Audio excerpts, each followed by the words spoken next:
Ra Uru Hu, the founder and creator of human design, a spiritual modality, prophesies that in February of 2027, the world will change forever. Now, this prophecy included some pretty wild stuff, including the emergence of raves, or the next form of human, the next evolution of human. And it also included some really dark stuff too, like a disaster that will wipe out up to 2/3 of the world's population, the breaking down of societal structures and infrastructure like healthcare and hospitals, and declining fertility and birth rates in humans. Now, I have been studying and experimenting with human design for almost 7 years now, and I have helped thousands of other people to understand their design and even become human design readers. And as someone who is deeply entrenched in the human design world, I want to tell you that the 2027 prophecy has always felt unnecessarily heavy to me and hasn't always really sat right with me. So today I want to chat with you about why I don't necessarily buy into the doom and gloom of the 2027 prophecy, and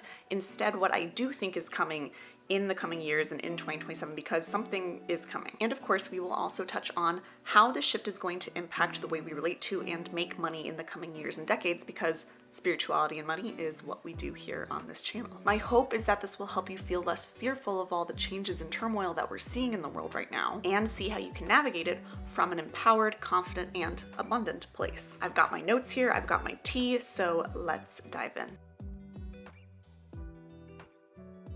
In the last several years, we have seen so much upheaval in the world, from the terrifying reality of climate destabilization to the global pandemic to the rise of AI and how it's disrupted so many industries, and all of the wars and atrocities that we've seen breaking out in the recent years. It can definitely feel like the world is coming to an end. Now, the teachings of human design tell us that the reason this is all happening, all of this upheaval and turmoil and struggle that we're seeing, is because on February 28th of 2027, we are moving into a new global cycle. And by the way, the rough equivalent of this global cycle shift in astrology is our shift into the age of Aquarius. To put it simply, global cycles are large periods of time spanning centuries that carry their own themes and energetic frequencies where different patterns will emerge and play out on larger scales. And this energetic frequency is kind of always playing in the background. It's woven into the tapestry of our world. And so it impacts everyone and everything here on Earth. Now, the global cycle that we are currently in is in the cross of planning.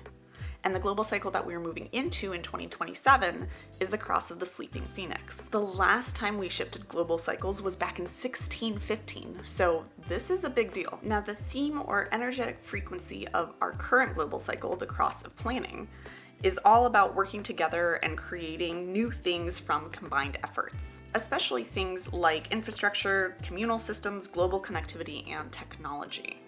And we saw a lot of that in human history in the last several centuries. The theme or energetic frequency of the next global cycle that we're moving into in 2027, which is the cross of the sleeping phoenix, is all about the self, the individual, meaning self-empowerment, self-trust, and self-preservation are going to be the prevalent themes of the next several centuries. So we are moving from an era that was very collectively focused to an era that is very individually focused. And so naturally, the transition between these two eras that are at opposite ends of the spectrum is going to be pretty rocky. And that rocky transition, that's what we're experiencing right now. As we get closer and closer to 2027, the energy is shifting from the energy of the cross of planning to the energy of the cross of the sleeping phoenix more and more. The old energy is dying off and the new energy is emerging. This is all to prepare us for the new global cycle that we're stepping into and the energy it carries, the energy that we're going to be living in. Now, even though all the turmoil and upheaval that comes with this transition may feel somewhat scary or overwhelming, it's really an opportunity for us to release the old energies and paradigms that are no longer serving us and will no longer continue to serve us in the next global cycle. Now, like I said at the beginning of this video, the way Ra Uru Hu and his teachings of human design positioned this transition, it made it sound like it's a terrifying time to be alive. But now that you understand what this global cycle shift is, I want to share with you some reasons as to why I don't think it's necessary to be afraid of this time and why I don't think it's going to be all doom and gloom. So the first reason is that Ra Uru Hu was a manifester in human design. He had to be shocking and controversial, partially by nature. It's just the nature of a manifestor. You've got this big energy that is saying things in a very bold way. but then also out of necessity in order for this human design system, this new modality, and this message of 2027 to get noticed and adopted and accepted by people. It was necessary for him to be shocking about it. Ra Uru Hu was very clear that the modality of human design was delivered to him by the voice. And I say this as someone who channels myself, there's always the chance that when you channel, you are projecting your own things onto the message that's coming through. It's really hard not to, and to be completely objective and to be a completely pure channel.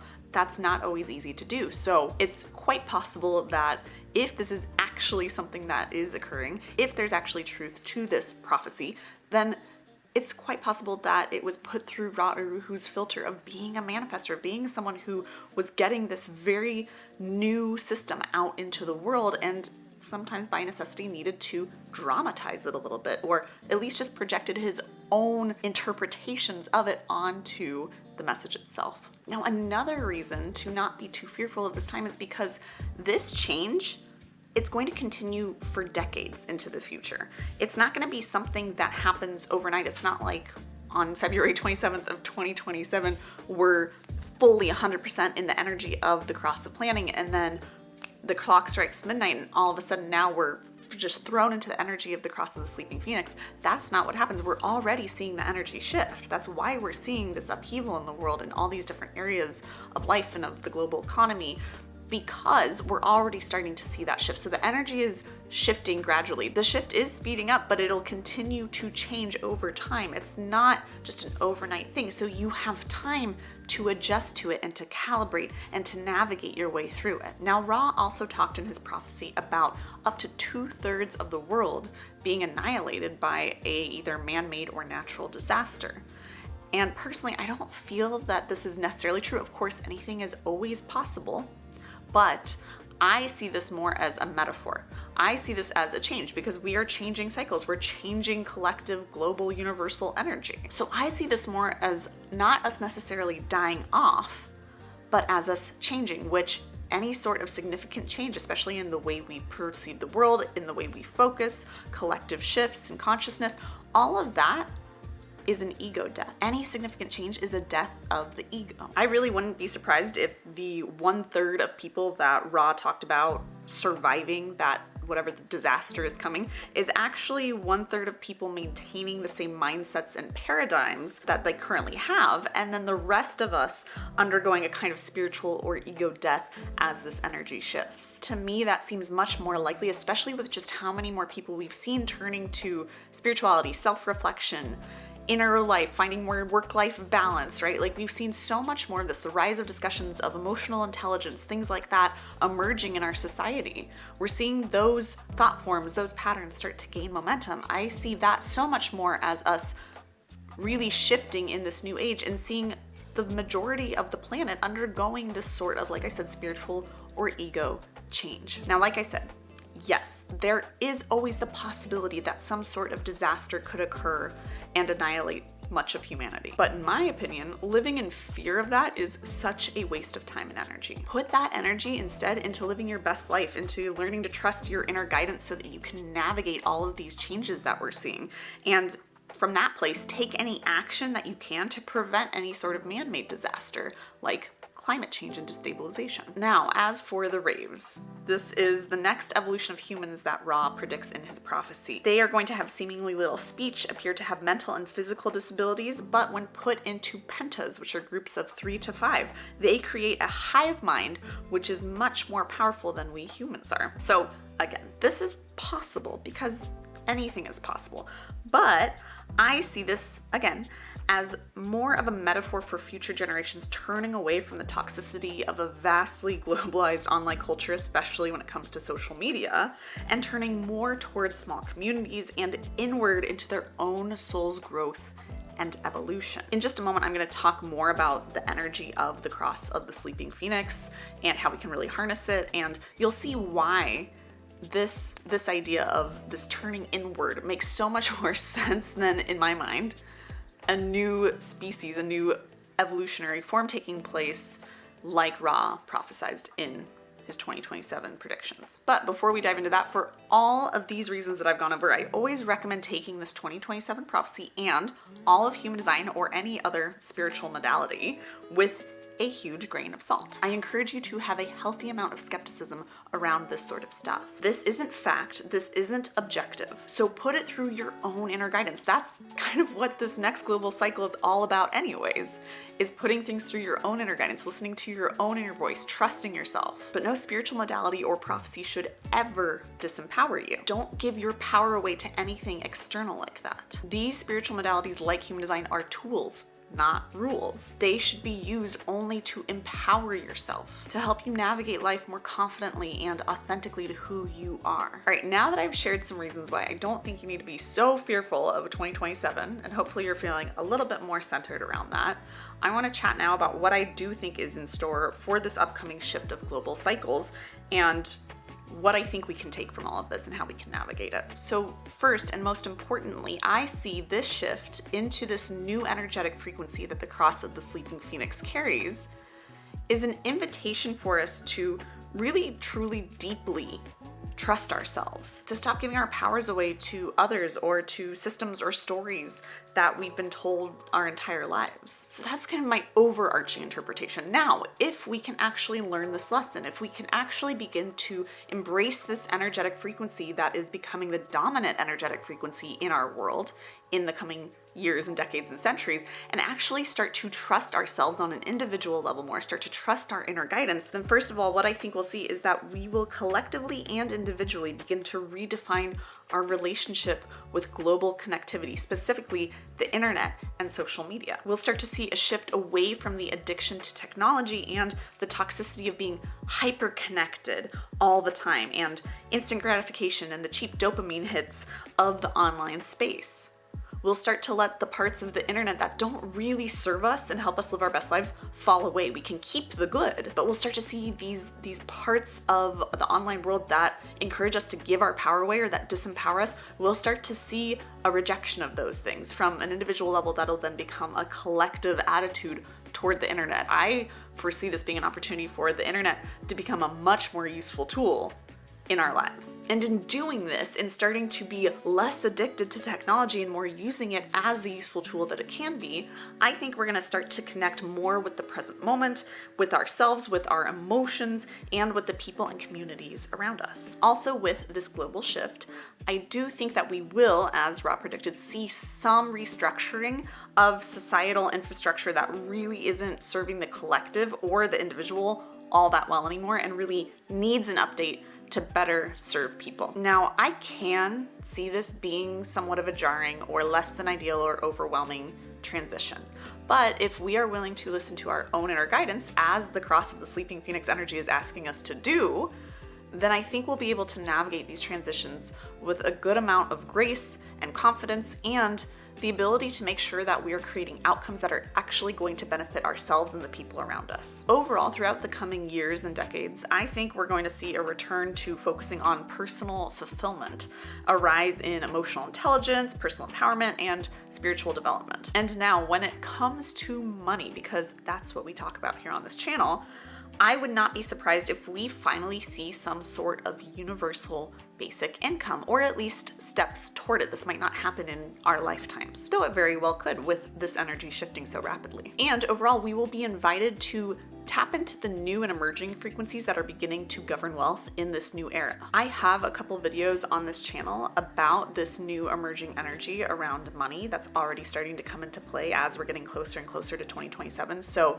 if you want to check those out, I'll link them in a card above here for you. I'll probably do a couple cards since we have a few videos on that. But overall, in the coming years and decades, this shifting of energy around money is going to give us the opportunity to make money and live in a much more empowered and spiritually aligned way if we are willing to attune to those higher frequencies around money that match the energy of this new global cycle, which means more trusting ourselves, more empowerment, more love, more going with the flow, more personal mastery, all of that sort of stuff. As a quick aside, this is exactly what my Absolute Abundance offering does. It's a set of 4 channeled messages from Source and my guides and collective that helps us understand and align with these new frequencies around money that are coming into play with this global cycle shift. That is on pre-sale for a short amount of time at a ridiculously discounted price, and spots are limited and filling. So if you want to claim your copy of Absolute Abundance,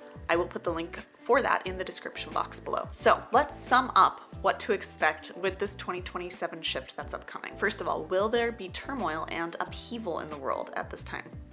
Yes, I think so. We're already seeing this play out in the world, and I think we'll continue to see turmoil, upheaval, atrocities, things like that continue to happen in our world, unfortunately, as we make this energetic shift. Change is often uncomfortable, and so many people fight change, and that just makes it more uncomfortable. But not all change or upheaval is bad. I do think a lot of good will come out of this because society really is due to shift away from this consumerism culture that teaches us to put all of our power and value and sense of self outside of ourselves, and instead shift more to us returning to ourselves, to our inner knowing and trusting our inner guidance and prioritizing our joy and experience of this life. And the really good news is that because of the energy we're moving into, if you as an individual are willing to prioritize really listening to your own inner guidance and letting that lead you through life, you're going to be able to navigate all of these changes and transitions and challenges with grace and confidence, and in a way that's going to create the best outcomes possible for you and the people around you in your life. And yes, that includes your ability to call in abundance and financial stability, security,